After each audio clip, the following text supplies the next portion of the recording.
Fujifilm X-T20 di 2024 apakah masih worth it? Atau ada alternatif lainnya? Jadi saya akan bahas dari X-T20 ini yang saya sudah gunakan sekitar 7,5 tahun ya lamanya. Dan apa aja 3 hal yang saya suka dan juga 3 hal yang saya kurang suka selama menggunakan kamera X-T20 ini. Yuk langsung aja kita mulai. Yang pertama, hal yang paling saya suka dari kamera ini tentunya adalah dari kualitas fotonya. Walaupun dia sudah berumur 7 tahun lebih ya, menggunakan sensor X-Trans 3 24 megapiksel, tapi kualitas fotonya saya masih puas. Saya gunakan ini untuk kebutuhan traveling, untuk street fotografi, atau bahkan untuk pekerjaan sekalipun untuk motret, ini masih bisa diandelin. Kita bisa lihat ya, untuk kualitas noise-nya seperti apa, saya tes mulai di 3200, 6400, dan 12800. Hasilnya menurut saya sih masih oke banget. Dan ini foto menggunakan JPEG dan tanpa diedit. Yang kedua, dari ergonomis penggunaan tombol-tombol dan dial nih, yang kita bisa custom semuanya. Jadi tombol-tombol yang ada di kamera itu kita bisa ganti fungsinya sesuai dengan yang kita inginkan. Kalau kurang, bisa kita juga buat custom menu sendiri.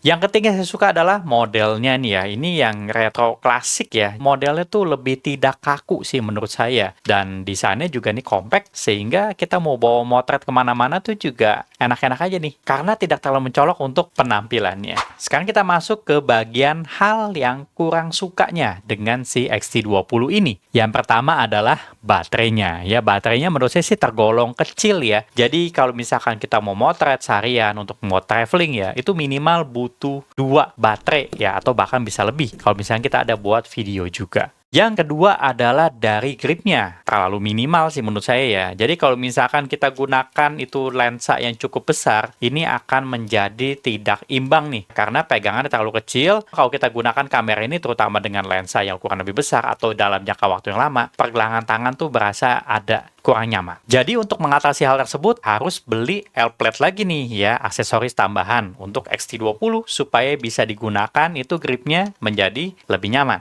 Yang ketiga adalah dari autofokusnya. Ya ini saya merasakan kurang sensitif aja dan kurang konsisten, terutama di low light. Dan ini terjadi pada autofokus yang continuous ya.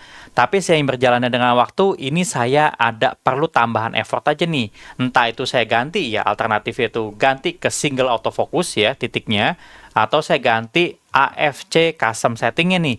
Ada skenario 1-5, jadi itu saya sesuaikan dengan skenario yang saya perlukan di kondisi saat ini. Jadi itu dia 3 hal yang saya suka dan 3 hal yang saya kurang suka dari X-T20 selama saya menggunakan 7,5 tahun lebih. Apakah worth it di 2024 atau 2025? Jadi untuk di rentang harga 7-8 jutaan, body only ya, ini saya masih bisa bilang worth it.